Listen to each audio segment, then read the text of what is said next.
কিরে, তোরা হঠাৎ এখানে? নূরের এক বান্ধবী বলে উঠল। কেন আসতে পারি না বুঝি? তোর বাসায় আসতে কি অ্যাপয়েন্টমেন্ট নিতে হবে নাকি? আরে আমি কি তাই বলেছি নাকি? তোরা না বলে হঠাৎ করে এলি তাই বললাম। আরেক বান্ধবী বলে উঠল, আমাদের না তোর কথা অনেক মনে পড়ছিল, তাই তো তোকে সারপ্রাইজ দিতে চলে এলাম। নূর কেমন সন্দেহের দৃষ্টিতে তাকালো ওদের দিকে। এরা যে এখানে কোনো মতলবে এসেছে তা ঠিকই বুঝতে পারছে নূর। তবুও হাসি মুখে সবাইকে সোফায় নিয়ে বসালো নূর। সোফায় বসে সবাই কেমন এদিক ওদিক তাকাতাকি করছে। নূর সেটা দেখে ভ্রুকুচকে বলল, কিরে, কি করছিস তোরা? একজন বলে উঠল, আরে নূর, তোর সেই হটি পেইন গেস্টটা কই রে? দেখছি না তো। আরেকজন বলে উঠল, হ্যাঁ নূর, একটু ডাক দে না, আমাদের সাথে একটু পরিচয় করিয়ে দে না। নূর এবার সত্যি সত্যি বুঝে গেল এই বান্দরনীদের মতলব। তাই তো বলি, হঠাৎ করে এদের আমার জন্য এত দরদ উঠলে ঠেলে পড়ছে কেন? লুচু ছিমড়িগুলো সব লুচুগিরি করতে এসেছে। ভালো হয়েছে উনি এখন বাসায় নেই। লুচ্ছিগুলো ওনার সাথে দেখাই করতে পারবে না। এক মিনিট, উনি বাসায় নেই এতে আমি এত খুশি হচ্ছি কেন? উনি এদের সাথে দেখা করতে পারবেন না, তাতে এত খুশির কি হলো? আর এদের সাথে দেখা করলেই বা কি হবে?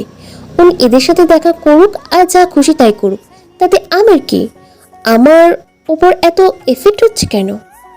নূরের ভাবনার মাঝে ওর বান্ধবী আবারও বলে উঠল, কিরে, চুপ করে আছিস কেন? বল না উনি কোথায়? ইস, আমরা তো এক্সাইটেড হয়ে আছি ওনার সাথে দেখা করার জন্য। নূরের এবার চরম বিরক্তি লাগছে। তবুও জোরপূর্বক হেসে বলল, উনি তো নেই এখন, কখন আসবে তার কোনো ঠিক নেই। এই বলিস, ব্যাপার না, আমরা ওনার জন্য অপেক্ষা করব। আরে ওনার তো আসার কোনো ঠিক নেই। হতে পারে আজকে উনি নাও আসতে পারে। উনি মাঝে মাঝে বাসায় আসেন না।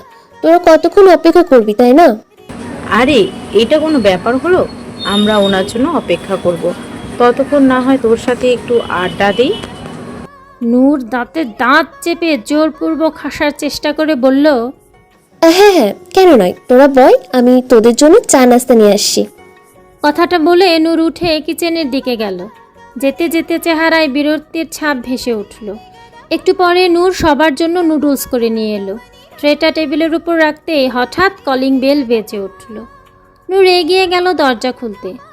দরজা খুলে সামনে আদিত্যকে দেখে নূরের চোখ বড় বড় হয়ে গেল। আদিত্য এত তাড়াতাড়ি চলে আসবে তা ভাবেনি নূর। আদিত্য নূরকে দেখে মুচকি হেসে যেই না ঢুকতে যাবে, অমনি হঠাৎ নূর আদিত্যের মুখের উপর ঠাস করে দরজা লাগিয়ে দিল। একটুর জন্য আদিত্যের নাকে লাগেনি দরজাটা। নূরের এহেন কাণ্ডে আদিত্য ভ্যাবাচেকে খেয়ে গেল। ভ্রু কুচকে বিড়বিড় করে বলল, এটা কি হলো? নূর দরজা আটকে টেনশনে নখ কামড়াতে লাগলো। এই লোকটারও এখনই আসা লাগলো। একটু দেরি দিয়ে আসলে কি হতো? এখন লুচিগুলোর হাত থেকে কি করে বাঁচাবো ওনাকে? কিন্তু আমি এত হাইপার হচ্ছি কেন? এত টেনশনেরই বা কি আছে? ওরা কি আর খেয়ে ফেলবে নাকি ওনাকে? নূরের ভেতরের আওয়াজটা নূরের প্রশ্নের উত্তর দিয়ে বলল, আরে খেয়ে ফেলবে মানে? অবশ্যই খেয়ে ফেলবে। দেখছিস না এই ক্ষুধার্ত পাখিগুলো কেমন আদিত্যকে গেলার জন্য অধীর আগ্রহে বসে আছে? তাছাড়া উনি আমাদের পেইং গেস্ট। ওনাকে এইসব ঝামেলা থেকে বাঁচানো আমার দায়িত্ব। মা যদি জানতে পারে যে আমার বান্ধবীগুলো আদিত্যকে জ্বালিয়েছে, তাহলে তো আমার আর নিস্তার নেই। তাই ওনাকে যে করেই হোক এদের হাত থেকে বাঁচাতেই হবে। নিজের মনকে নিজেই এসব হাবিজাবি জাস্টিফিকেশন দিয়ে বুঝিয়ে দিল যে তার মনে অন্য কিচ্ছু নেই। সে শুধুমাত্র একজন দায়িত্ববান বাড়িওয়ালা হিসেবে তার পেইং গেস্টকে রক্ষা করছে, ব্যাস, আর কিছুই না। তার সাদা মনে কোনো কাদা নেই। নূর এভাবে দরজার সামনে দাঁড়িয়ে থাকতে দেখে ওর বান্ধবীরা বলে উঠল, কিরে নূর, এভাবে দরজার সামনে দাঁড়িয়ে আছিস কেন? কে এসেছে? তোর পেন গেস্ট আসেনি তো? নূর থতমত খেয়ে আমতা আমতা করে বলল, না না, উনি এখনো আসেননি। ওটা তো এমনি ওই পাশের বাসায় এক আন্টি, আমাকে একটু ডাকছেন উনি। তোরা থাক, আমি এক্ষুনি আসছি। হ্যাঁ। কথাটা বলে নূর হালকা দরজা খুলল। আদিত্য মাত্রই আবার নক করতে যাবে, তখনই নূর আবার দরজা হালকা করে খুলে তড়িঘড়ি করে বের হয়ে আবার দরজা আটকে দিল। নূরের কাজকর্ম কিছুই আদিত্যের বোধগম্য হচ্ছে না। আদিত্য ভ্রু কুচকে যেই না কিছু বলতে যাবে অমনি নূর ফট করে নিজের এক হাতে তর্জনী আঙ্গুলটা আদিত্যের ঠোঁটের উপর চেপে ধরে আরেক হাতে তর্জনী আঙ্গুলটা নিজের ঠোঁটের উপর রেখে আদিত্যকে চুপ থাকার ইশারা করলো। আদিত্য কথা বলবে কি? নূরের আঙ্গুল ওর ঠোঁটের মাথায়, বেচার এমনিতেই চুপ হয়ে গেছে। তবে নূরের আচরণ কেমন আজব লাগছে ওর। নূর এবার আঙ্গুল সরিয়ে আদিত্যের হাত ধরে টেনে আদিত্যকে একদিকে নিয়ে যেতে লাগলো। আদিত্য শুধু অবাক হয়ে তাকিয়ে রইল। নূর কি করতে চাইছে সেটাই বুঝতে পারছে না ও। নূর আদিত্যকে নিয়ে বাসার পেছনে সাইডে এসে দাঁড়ালো। আদিত্য এবার নিজের কৌতূহল লুকিয়ে রাখতে না পেরে বলে উঠল, নূর, আর ইউ ওকে? সব ঠিক আছে তো? নূর জোরপূর্বক হেসে আমতা আমতা করে বলল, হ্যাঁ হ্যাঁ, আমি ঠিক আছি। আমার আবার কি হবে?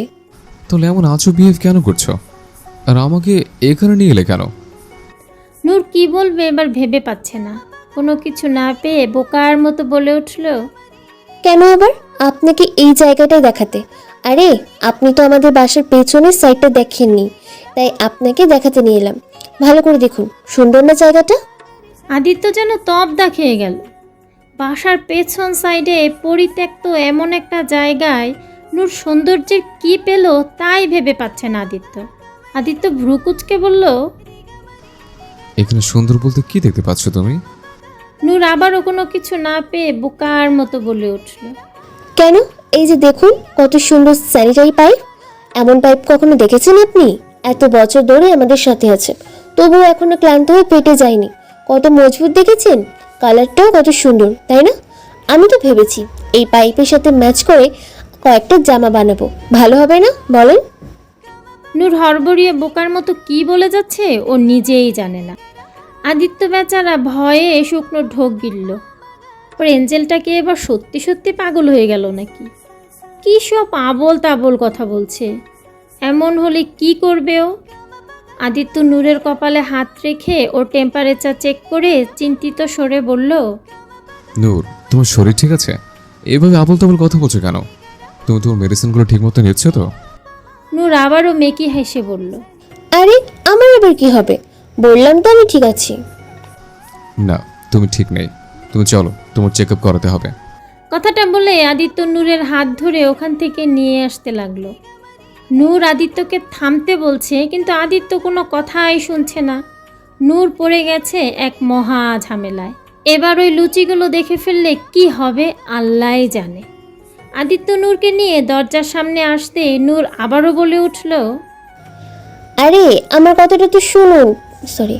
আদিত্য কিছু বলতে যাবে তখনই নূরের বান্ধবীরা দরজা খুলে বেরিয়ে এলো। আদিত্যকে দেখে সব কয়টা খুশিতে গদ গদ হয়ে গেল। ওরা নূরের দিকে তাকিয়ে বলল, আরে নূর, উনি এসেছেন, তুই আমাদের বললি না কেন? নূর কি বলবে? বেচারি এখন নিজের মুখ লুকানোর জন্য ইঁদুরের গর্ত খুঁজছে। সেখানে যে যদি নিজেকে লুকাতে পারে। আদিত্য ভ্রু কুচকে নূরের বান্ধবীদের দিকে তাকিয়ে বলল, জি, আপনারা কারা? আপনাদের তো চিনলাম না। নূরের বান্ধবী বলে উঠল, আমরা হলাম নূরের ফ্রেন্ডস। আসলে আমরা একটু আপনার সাথে দেখা করে পরিচিত হতে এসেছিলাম, কিন্তু নূর বলল আপনি হয়তো আজ আসবেন না, তাই অনেকক্ষণ ধরে বসে থেকে আমরা এখন যেতেই নিয়েছিলাম। এদের কথা শুনে আদিত্য এক ভ্রু উঁচু করে সরু চোখে নূরের দিকে তাকালো।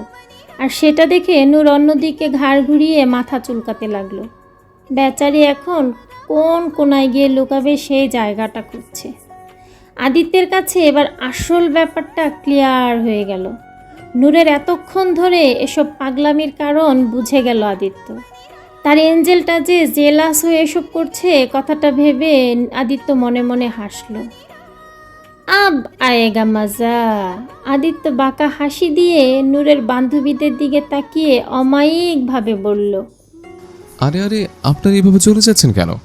আপনারা আমার সাথে দেখা করতে এসে না করে চলে যাবেন, তা কি হয়? চলুন না, আমরা ভেতরে গিয়ে বসে আরামে কথা বলি। নূরের বান্ধবীরা খুশিতে ডগমগ হয়ে বলল, হ্যাঁ হ্যাঁ, অবশ্যই চলুন না। আদিত্য নূরের ফ্রেন্ডসদের সাথে কথা বলতে বলতে ভেতরে চলে গেল। আর বেচারি নূর ওখানে বোকার মতো দাঁড়িয়ে রইল। ওকে যেন কারোর চোখেই পড়ছে না। ছেলে মানুষ সবই এক, এমনিতে তো সারাক্ষণ আমার পেছনে পড়ে থাকে। আর আজ যেই ওদের দেখলো অমনি পাল্টে খেয়ে গেল। আর ওনাকেই বা কি বলবো, আমার লুচ্ছি কাচ্ছি বান্দরনিগুলোও কি কম নাকি? মিস জাফরের মতো সবগুলো আমাকে যেন মেমোরি থেকে ডিলিট করে দিল, শালি লুচ্চির দল। নূর বিরক্ত হয়ে নিজেই ভেতরে ঢুকলো। ভেতরে ঢুকে নূরের চোখ কপালে উঠে গেল। আদিত্য নূরের ফ্রেন্ডসদের সাথে এমনভাবে মিশে গেছে যেন দুধের সাথে হরলিক্স। কি সুন্দর হাসাহাসিতে গড়াগড়ি খাচ্ছে, যেন সকাল সকাল হাঁসের মাংস খেয়ে এসেছে। ইস, দেখে মনে হচ্ছে হাসির ডেট যেন আজকের পর এক্সপায়ার হয়ে যাবে, তাই জন্মের হাসি আজই হেসে শেষ করছে। আর এই লোকটাকে দেখো, মনে হচ্ছে যেন গোপীদের মাঝে কৃষ্ণ সেজে বসে আছে। মরণ! কিন্তু নূরের এত রাগ হচ্ছে কেন? ধুর জ্বালা, কিছুই ভাল লাগছে না। নূর রাগে কিরমির করে এগিয়ে গিয়ে সোফায় ধূপ করে বসে পড়ল। আদিত্য আর চোখে নূরকে ঠিকই দেখছে। ওকে এভাবে জেলাস হতে দেখে অনেক মজা লাগছে ওর। আর এটা ভেবে অনেক খুশি হচ্ছে ওর এঞ্জেলটা এখনও ওকে অন্য কারোর সাথে সহ্য করতে পারে না। ব্যাস একবার শুধু নূরের মনের কথাটা বুঝতে পারলেই হলো, তাহলে সব ঠিক হয়ে যাবে। নূরের ফ্রেন্ডরা এবার আদিত্যর গা ঘেঁষে বসে ওর সাথে সেলফি তুলতে লাগলো। যদিও আদিত্য ভেতরে ভেতরে চরম বিরক্ত হচ্ছে, তবুও নূরকে দেখানোর জন্য ও নিজেও হাসি মুখ করে ওদের কাছে সায় দিচ্ছে।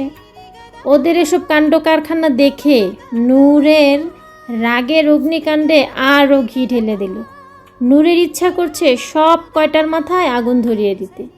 এমন লুচ্চি মেয়েরা ওর বান্ধবী কি করে হলো, সেটাই আজকের দিনে ভাবনার বিষয়। লুচ্চিগিরিতে ওদের মেডেল পাওয়া উচিত। সবগুলো সানি লিওনের নেক্সট জেনারেশন মনে হচ্ছে। আদিত্য এবার টি টেবিলের উপর নুডলস দেখে বলে উঠল, ওয়াও, নুডলস কে বানিয়েছে? নূরের এক বান্ধবী বলে উঠল। নূর বানিয়েছে, আপনি খাবেন নাকি? আদিত্য নূরের দিকে আর চোখে তাকিয়ে বলল, হ্যাঁ, কেউ দিলে তো খাওয়াই যায়। নূরের বান্ধবী এবার নূরের দিকে তাকিয়ে বলল, এই নূর, জানা আদিত্যজির জন্য এক বাটি নুডলস নিয়ে আয়। আদিত্যজি? কেন রে ভাই? ভাইয়া বলতে কি মুখে ফোসকা পড়ে যায়? উফ, আদিত্যকে তো দেখে গা জ্বলে যায়। মনে মনে এসব বললেও উপরে উপরে জোরপূর্বক হেসে নূর বলল, হ্যাঁ হ্যাঁ, কেন নয়, এক্ষুনি আনছি। আমার কাজই তো এই, তাই না? কথাটা বলে নূর দাঁতে দাঁত চেপে মনে মনে হাজারটা গালি দিতে দিতে কিচেনের দিকে গেল। কিচেনে এসে নূর রাগে ফেটে পড়ল। ইস, কি শখ! গোপীদের সাথে রঙ্গলীলা করে করে লুডুস খাওয়াবে, তাই না? খাওয়াচ্ছি লুডুস, এমন লুডুস খাওয়াবো যে বাপের জন্ম ভুলবে না। এসব ভেবে নূর রাগের বশে আদিত্যের নুডলসের বাটিতে অনেকগুলা মরিচের গুঁড়া মিশিয়ে দিল। তারপর সেটা একটা ট্রেতে করে নিয়ে বাইরে এলো। বাইরে এসে আদিত্যের সামনে নুডলসের বোলটা এগিয়ে দিয়ে ফেক স্মাইল দিয়ে বলল, এই নিন আপনার লুডুস। নূরের এক্সপ্রেশন দেখে আদিত্যের একটু সন্দেহ হলো, তবুও কিছু না বলে মুচকি হেসে নূরের হাত থেকে নুডলসের বোলটা হাতে নিয়ে নিল। নূর সেটা দেখে একটা বাঁকা হাসি দিল। আদিত্য চামচে পেঁচিয়ে এক চামচ নুডলস মুখে দিতেই সন্দেহটা ক্লিয়ার হয়ে গেল। আদিত্য বুঝতে পারছে নূর এসব ইচ্ছে করেই করেছে। আদিত্য মনে মনে বলল, তুমি বললে তো বিষপান করতে দ্বিতীয়বার ভাববো না। সেখানে ঝাল কি জিনিস? তোমাদের শাস্তি সানন্দে গ্রহণ করলাম আছেন। অতঃপর আদিত্য সেই ঝাল দেওয়া নুডলস খেতে শুরু করলো। এটা দেখে নূর অনেক অবাক হয়ে গেল। ও তো ভেবেছিল আদিত্য একবার মুখে দিয়েই আর খাবে না, কিন্তু আদিত্য তো বিনা বাক্যে খেয়ে যাচ্ছে। আদিত্য নুডলস খেতে খেতে ওর চোখ দুটো লাল বর্ণ হয়ে গেল, ঠোঁট আর নাটকের ডগাও লাল হয়ে উঠেছে। আদিত্য ছোট থেকেই ঝাল কম খায়, সেখানে এত ঝাল আদিত্যের অবস্থা করুণ হয়ে যাচ্ছে। ঠোঁট দুটো ঝালে কাঁপছে। নূরের এবার প্রচুর খারাপ লাগছে। ও তো একটু মজা করতে চেয়েছিল, কিন্তু ব্যাপারটা এমন হয়ে যাবে ভাবতে পারেনি। নিজের বোকামির ওপর চরম রাগ হচ্ছে ওর। নূর আদিত্যের এই অবস্থা আর দেখতে পারল না। আদিত্যের হাত থেকে নুডলসের বোলটা টান দিয়ে নিয়ে বলল, প্লিজ বন্ধ করুন, আর খেতে হবে না আপনাকে। আদিত্য কিছু না বলে নূরের হাত থেকে আবারও বোলটা কেড়ে নিয়ে খেতে লাগলো। নূরের বান্ধবীরা ওদের কাণ্ড কারখানা কিছুই বুঝতে পারছে না। ওরা শুধু তাকিয়েই আছে। এদিকে আদিত্যের ঝালে আরও নিদারুণ অবস্থা। নূরের এবার কান্না পাচ্ছে। কেন করতে গেল ও এমনটা? আর উনি কেমন জেদ ধরে খেয়ে যাচ্ছে, এখন কি করবে ও? আদিত্য নুডলসটা একেবারে শেষ করে বোলটা টেবিলের ওপর রাখলো। তারপর নূরের বান্ধবীদের দিকে তাকিয়ে আস্তে করে বলল, লেডিস, তোমাদের সাথে দেখা করে অনেক ভালো লাগলো। আমার একটু কাজ আছে, আমি আসছি এখন। কথাটা বলে আদিত্য উঠে দাঁড়ালো। তারপর নূরের দিকে তাকিয়ে বলল, thanks for you delicious food. কথাটা বলেই আদিত্য ওখান থেকে দ্রুত ওর রুমে চলে গেল। নূরের চোখ দিয়ে এবার সত্যি সত্যি পানি গড়িয়ে পড়ল। নিজের উপর চরম রাগ হচ্ছে ওর। কি দরকার ছিল এমন বোকামি করার? তুই আসলেই একটা গাধা। নূর তাড়াতাড়ি করে কিচেনে দৌড়ে গেল। কিচেনে এসে একটা বলে মধু ঢেলে নিয়ে আবারও বেরিয়ে এসে আদিত্য রুমের দিকে এগিয়ে গেল। আদিত্য রুমে এসে দুই হাতে নিজের চুল টেনে ধরে শুধু পায়চারি করছে আর জোরে জোরে মুখ দিয়ে নিঃশ্বাস নিচ্ছে। ঝালে ওর মাথায় যেন আগুন ধরে গেছে। সারা শরীর ঝিনঝিন করছে, কান দিয়ে ধোঁয়া বের হচ্ছে।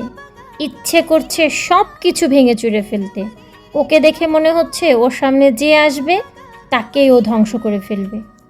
তখনই নূর আদিত্যের রুমে ঢুকলো। আদিত্য উল্টো হয়ে দাঁড়িয়েছিল। নূর আদিত্যের পেছনে দাঁড়িয়ে ভয়ে ভয়ে ওর দিকে মধুর বোলটা এগিয়ে দিয়ে কাঁদো কাঁদো গলায় বলল, আই এম সরি, প্লিজ এই মধুটা খেয়ে নিন, আপনার ভালো লাগবে। আদিত্য হঠাৎ নূরের দিকে ফিরে ওর হাত টেনে ধরে ওকে এক ঝটকায় দেয়ালের সাথে আটকে দিল। নূর কোনো কিছু বুঝে ওঠার আগেই আদিত্য নূরের ঠোঁটের সাথে নিজের ঠোঁট মিলিয়ে নিল। নূর যেন মুহূর্তেই ফ্রিজ হয়ে গেল। হাতের বোলটাও ঠাস করে নিচে পড়ে গেল।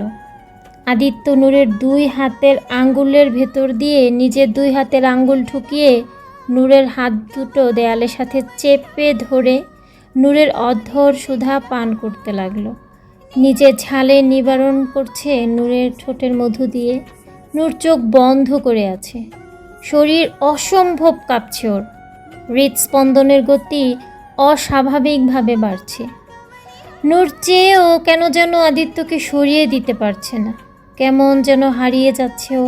মনে হচ্ছে এই স্পর্শটা ওর অনেক পরিচিত, একদম আপন কেউ। প্রায় 5 মিনিট পর আদিত্য নূরের ঠোঁট ছেড়ে দিল। নূরের কপালের সাথে কপাল ঠেকিয়ে হাঁপাতে হাঁপাতে নেশালো কণ্ঠে বলল, স্যার, নিউটনের সূত্র মনে আছে তো? প্রত্যেকটা ক্রিয়ারই কোনো না কোনো প্রতিক্রিয়া আছে। তোমার ফ্রেন্ডসদের ক্রিয়ায় তুমি জেলাস হয়েছ, আর প্রতিক্রিয়া স্বরূপ আমার ঝাল খাওয়াইছ। আর তোমার ক্রিয়ার প্রতিক্রিয়া স্বরূপ আমি আমার ঝালের নিবারণ আমার মতে করে নিলাম।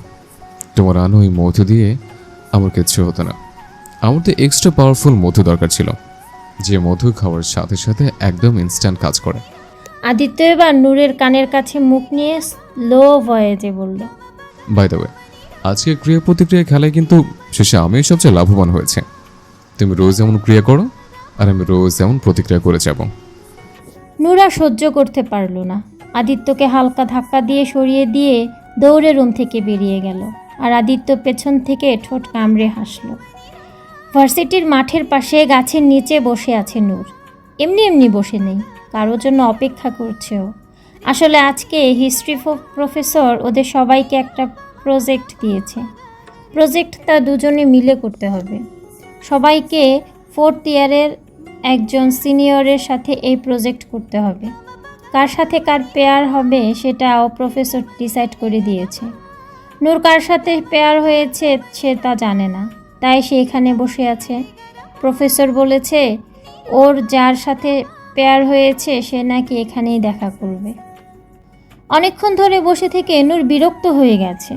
নূর বিরক্ত হয়ে উঠে দাঁড়িয়ে চলে যেতে নিল। হঠাৎ একটা ইটের টুকরোর সাথে পা বেজে পড়ে যেতে নিল নূর। তবে পড়ে যাওয়ার আগেই কেউ এসে ওকে ধরে ফেলল। নূর মাথা তুলে দেখলো একটা ছেলে ওকে ধরে আছে। নূরের ব্যাপারটা কেমন যেন ভালো লাগলো না। নূর দ্রুত নিজেকে ছাড়িয়ে সোজা হয়ে দাঁড়ালো। ছেলেটা এখনও কেমন হাঁ হয়ে নূরের দিকে তাকিয়ে আছে। চোখের পলকই যেন পড়ছে না। লোকটাকে এভাবে তাকিয়ে থাকতে দেখে নূরের খুব অস্বস্তি লাগছে। নূর একটু গলা খাকারি দিয়ে উঠল। ছেলেটার এতক্ষণে ঘোর কাটল। ছেলেটা তার ঠোঁট জোড়া প্রসারিত করে বলল, সরি আপনাকে এতক্ষণ অপেক্ষা করানোর জন্য। আসলে আমার ক্লাস চলছিল, তাই আসতে দেরি হয়ে গেল। নূর বুঝতে পারলো তার মানে এই লোকটাই ওই প্রজেক্টের পার্টনার। নূর জোরপূর্বক হেসে বলল, ইটস ওকে। প্রথমে পরিচয় পর্বটা জেনে নেওয়া যাক। হাই, আমি শিশির। কথাটা বলে শিশির ওর ডান হাতটা নূরের দিকে বাড়িয়ে দিল হ্যান্ডশেক করার জন্য। নূর অনিচ্ছা সত্ত্বেও সৌজন্যতাবোধক দেখানোর জন্য সে নিজের ডান হাতের আঙুলগুলো শিশিরের হাতে হালকা করে ছুঁয়ে বলল। এম মেহরুমা নূর। শিশির নূরের হাত ধরে থেকেই বলল, wow Noor, it's really nice name. একদম তোমার মতোই, তোমার নামটাও সুন্দর। নূর তাড়াতাড়ি ওর হাতটা সরিয়ে নিয়ে একটা সৌজন্যতামূলক হাসি দিল। লোকটার কথাবার্তায় চরম অস্বস্তি বোধ করছে নূর, তাই টপিক চেঞ্জ করে বলল, আমরা কাজ শুরু করি প্লিজ, এমনিতেও দেরি হয়ে গেছে অনেক। Yeah sure, let's go. দুজনেই ওদের প্রজেক্টের কাজ শুরু করে দিয়েছে। তবে শিশিরের চোখ যেন নূরের উপর থেকে সরছেই না। কাজের ফাঁকে ফাঁকে শুধু নূরকে দেখেই যাচ্ছে, কিন্তু নূরের সেদিকে কোনো খেয়ালই নেই। ও ওর মতো কাজ করে যাচ্ছে। বিহান আদিত্যের রুমে এসেছিল একটা জরুরি ফাইল নিতে। আদিত্যই ওকে বলেছিল। ফাইলটা নিয়ে বের হয়ে করিডোর দিয়ে হেঁটে আসতে নিলে হঠাৎ কিছু কথা কানে আসতেই বিহানের কদম আপনা আপনি থেমে যায়। পাশেই আয়াতের রুম। রুমের ভেতর আয়াত আর ওর বেস্ট ফ্রেন্ড কথা বলছে। সেসব কথাই বিহানের কানে এসেছে। আয়াতের বেস্ট ফ্রেন্ড সামিয়া আয়াতকে বলছে, তুই রাফিন সাহেবের প্রপোজাল মানা করে দিলি কেন? ওনার মতো একজন ছেলে তোকে প্রপোজ করেছে, সেটা তো তোর সৌভাগ্য। জানিস ওনাকে বিয়ে করার জন্য কত মেয়ে হাহাকার করছে, আর তুই কিনা সোজা মানা করে দিলি। আর একবার ভেবেও তো দেখতে পারতিস। আয়াত বলে উঠল, ইয়ার তুই তো সব জানিসই, তাও কেন এসব বলছিস? হ্যাঁ জানি। তুই আর তোর পাগল ভালোবাসা। আরে সারা জীবন কি মানুষ একটার পেছনে পড়ে থাকে নাকি? জীবনে মুভ অন করার শেখ, অন্য কাউকে ভালোবাসার চেষ্টা করে দেখ, দেখবি অনেক সুখী হবে। আয়াত হতাতা, এটাই তো আমার দ্বারা সম্ভব না রে। তুই জানিস আমি চেষ্টা করলে হয়তো সবই পারবো। হয়তো একবারের জন্য চেষ্টা করে এভারেস্টও জয় করতে পারবো, হয়তো বা চেষ্টা করে সাঁতরে সমুদ্রও পার হতে পারবো। তবে অন্য কাউকে ভালোবাসার বিন্দুমাত্র ক্ষমতা আমার নেই। আমার দ্বারা সেটা কখনোই হবে না, অন্তত এই জন্মে তো আর সম্ভবই না। মানুষ এক জীবনে যতটুকু ভালোবাসতে পারে, আমি তার সবটুকু শুধু একজনকেই উজাড় করে দিয়েছি। এখন আর অন্য কাউকে দেওয়ার মতো কিছুই বাকি নেই আমার মাঝে। তুই জানিস আমার সেই কিশোরী কাল থেকে, যখন আমি ভালোবাসা কি সেটা ভালো করে জানতামও না, তখন থেকে আমার এই ছোট্ট মনে শুধু একজনেরই বাস হয়েছে। শুধু একজনকেই আমার শয়নে স্বপনে মনের কোঠায় বসত বাড়ি করে দিয়েছি। ধীরে ধীরে যত বড় হয়েছি, সে আমার সবটা জুড়ে দখল করে নিয়েছে। এখন যে সে ছাড়া আমার মাঝে আমি বলতে আর কিছুই বাকি নেই। হ্যাঁ, সে না হোক কোনো বড় ব্যক্তিত্ব, তবুও আমার কাছে সে সবচেয়ে দামি। তার সব কিছুই আমার ভালো লাগে, তার কথা, তার চলাফেরা, এমনকি তার বকাটাও আমার কাছে ভালো লাগে। জানি লোকে হয়তো আমাকে পাগল বলবে, তবে এটাই সত্যি। তাকে ভালোবাসা শুধু আমার ইচ্ছে না, আমার প্রয়োজন। তাকে ভালোবাসা বন্ধ করা মানে আমার আমার নিঃশ্বাস ফুরিয়ে যাওয়া। এখন তুই বল, আমি কিভাবে অন্য কাউকে ভালোবাসবো? শুধু শুধু কাউকে আমি মিথ্যে আশা দিতে চাই না। সামিয়া এবার একটু রাগী সুরে বলল, তা তুই যার জন্য এত দেওয়ানি হয়ে আছিস, তার কি তোর কোনো কিছুতে আসে চায়? সে তো তোকে পাত্তাই দেয় না, তোকে কুকুর বিড়ালের মতো তাড়িয়ে দেয়। তাহলে তুই কেন ওই নিষ্ঠুর জালিম লোকের জন্য নিজেকে জ্বালাচ্ছিস? ওই স্বার্থপর বদমাইশ লোকটা তোর এত ভালোবাসার যোগ্য না। আয়াত ধরা গলায় বলল, এভাবে বলিস না, উনিও ওনার জায়গায় ঠিক আছেন, ওনারাও নিজের বাধ্যবাধকতা আছে, তাই তার প্রতি এখন আর কোনো অভিযোগ নেই আমার। হয়তো আমিও ওনার জায়গায় থাকলে এটাই করতাম। কথাগুলো বলতে বলতে আয়াতের চোখ ভরে উঠল। আয়াত একটু থেমে আবার ব্যথিত কণ্ঠে বলে উঠল, তবে একটা কথা কি জানিস, যতই ওনার সামনে স্ট্রং আর স্বাভাবিক থাকার চেষ্টা করি না কেন, ভেতরে ভেতরে আমি প্রচুর ভেঙে পড়ি। আমার এই অবুঝ মনটাকে কিছুতেই বোঝাতে পারি না। এই পাগল মনটা যে এখনও তাকে পেতে চায়, তাকে অতি আপন করে কাছে পেতে চায়, তার বুকে মাথা রেখে একটু শান্তি পেতে চায়, তার হাতে হাত রেখে অনেক অনেক দূর চলে যেতে চায়। জানিস, যখন আশেপাশে সবাইকে তার প্রিয়জনের সাথে হাসি খুশি দেখি, তখন আমার অনেক হিংসে হয়। মনে হয় আমার সাথেই কেন এমন হলো, কেন আমি আমার প্রিয়জনকে কাছে পাই না, কেন তার সান্নিধ্যে পাই না, কেন তার সান্নিধ্য পাই না। আমাকে চাওয়াটা কি খুব বেশি? আমার এই চাওয়াটা কি খুব বেশি? বল না সামিয়া, আমি কি খুব বেশি লোভী হয়ে গিয়েছি? বলতে বলতে আয়াতের চোখের পানি অঝরে গড়িয়ে পড়ছে। সামি আয়াতকে জড়িয়ে ধরে ওকে শান্ত করতে লাগলো। আসলে আয়াতকে সান্ত্বনা দেওয়ার কোনো ভাষাই ওর কাছে নেই। মেয়েটার জন্য খুব খারাপ লাগে ওর। এতক্ষণ ধরে এদের কথাবার্তা শুনে বিহান পুরো স্তব্ধ হয়ে গেল, হাত পা অসাড় হয়ে এলো। আয়াতের ভালোবাসা যে এত গভীর তা কখনো বুঝতে পারেনি বিহান। ওর নিজেকে আজ সত্যি সত্যি দুনিয়ার সবচেয়ে নিকৃষ্ট মানুষ মনে হচ্ছে। ও কিভাবে পারলো এই মেয়েটাকে এত কষ্ট দিতে, কিভাবে পারলো ওকে কাঁদাতে? এসব ভেবেই নিজেই নিজের অজান্তে বিহানের চোখেও পানি এসে গেল। বিহান হাতের আঙ্গুল দিয়ে নিজের চোখের পানি ধরে সামনে এনে অবাক চোখে তাকিয়ে বিড়বিড় করে বলল, তুই কি কাঁদছিস বিহান? হ্যাঁ, তোর তো কাঁদারই দরকার, শুধু পানি না, তোর চোখ দিয়ে রক্ত ঝরা দরকার। এমন হীরাকে পায়ে ঠুকরানোর জন্য তোর ভয়ঙ্কর শাস্তি হওয়া দরকার। কত কষ্ট দিয়েছিস তুই মেয়েটাকে। বিহান নিজেকে একটু ঠিক করে নিয়ে মনে মনে বলল, তবে আর না, অনেক হয়েছে। এবার আমিও একটু স্বার্থপর হব। এবার আর কোনো কিছুর কথা ভাববো না আমি। এই মেয়েটাকে দুনিয়ার সব খুশি দিয়ে ভরিয়ে দিব। এখন থেকে আমার জীবনে শুধু একটাই উদ্দেশ্য, আয়াতকে সর্বসুখ দেওয়া। কথাটা ভেবে বিহান ওখান থেকে চলে গেল। ক্লাস শেষে নূর গেটের কাছে এসে দাঁড়িয়েছে।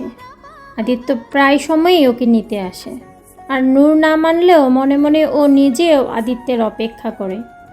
আদিত্যের সাথে সময় কাটাতে ভালো লাগে ওর। যদিও নূর উপরে সেটা দেখায় না, তবে তার মনটা ঠিকই আদিত্যের মায়ায় আটকে পড়েছে। নূরের ভাবনার মাঝে একটা গাড়ি এসে ওর সামনে থামলো। নূর তাকিয়ে দেখলো ওই শিশির ছেলেটা। শিশির গাড়ি থেকে নেমে নূরের সামনে এসে বলল, আরে নূর, বাসায় যাচ্ছ বুঝি? চলো, আমি তোমাকে ড্রপ করে দিচ্ছি। নূর জোরপূর্বক মুচকি হেসে বলল, না না, তার কোনো দরকার নেই, আমি চলে যেতে পারবো, আপনাকে কষ্ট করতে হবে না। এটা কেমন কথা নূর? আমরা তো এখন ফ্রেন্ডস, তাই না? তো আমাদের মাঝে এত ফর্মালিটির কি আছে? আর তোমাকে ড্রপ করে দিলে আমার কষ্ট না, বরং আরও ভালো লাগবে। Please, I insist. নূর পড়ে গেল এক মহা মুশকিলে। নূরের ইচ্ছে নেই শিশিরের সাথে যাওয়ার, তবে লোকটা এত রিকোয়েস্ট করছে, না গেলেও কেমন অভদ্রতা দেখায়। তাছাড়া লোকটা নূরের প্রজেক্টে অনেক হেল্প করেছে, যার জন্য নূরের অ্যাসাইনমেন্ট ক্লাসে সবচেয়ে ভালো হয়েছে। তাই অনিচ্ছা সত্ত্বেও লোকটার কথা রাখতে হবে। নূর একবার আশেপাশে তাকিয়ে দেখলো আদিত্যের গাড়ি এসেছে কিনা। না, কোথাও দেখতে পেল না। তাই একটা দীর্ঘশ্বাস ছেড়ে অগত্যা শিশিরের সাথে যেতে রাজি হয়ে গেল। শিশিরের খুশি আর দেখে কে। শিশির হাসি মুখে গাড়ির দরজা খুলে নূরকে গাড়িতে উঠে বসতে বলল। নূর শেষমেশ এগিয়ে গিয়ে গাড়িতে উঠে বসল। আর ওই সময়ই আদিত্য ওর গাড়ি নিয়ে চলে এসেছে। রাস্তায় একটু জ্যাম থাকায় আদিত্যের পৌঁছাতে একটু দেরি হয়ে গেছে। আদিত্য গাড়ির ব্রেক কষতে সামনে তাকিয়ে দেখলো নূর অন্য একটি ছেলের গাড়িতে উঠছে, আর ছেলেটি কেমন হাসি মুখে নূরের দিকে তাকিয়ে আছে। এই দৃশ্য দেখে আদিত্যের চোয়াল আর হাতের মুঠো শক্ত হয়ে এলো। আর দেখতে দেখতে ওদের গাড়ি স্টার্ট হয়ে চলতে শুরু করলো। আদিত্য রাগী চোখে তাকিয়ে গাড়ি স্টার্ট দিয়ে ওদের পেছনে পেছনে ছুটল। পুরো রাস্তা আদিত্য ওদের গাড়ির পেছনে পেছনেই এলো। বাসার সামনে এসে নূরদের গাড়ি থামলো। আদিত্য ওর গাড়িটা ওদের থেকে কিছুটা দূরে থামালো। গাড়ি থামিয়ে ওদের দিকে তাকিয়ে রইল। নূর গাড়ি থেকে নেমে দাঁড়ালে শিশিরও বেরিয়ে এলো। হ্যান্ডশেক করার জন্য নূরের দিকে হাত বাড়িয়ে দিয়ে হাসি মুখে বলল, ওকে দেন, বাই নূর। আজকের দিনটা অনেক স্পেশাল ছিল। থ্যাংক ইউ সো মাচ নূর। কাল আবার দেখা হচ্ছে তাহলে।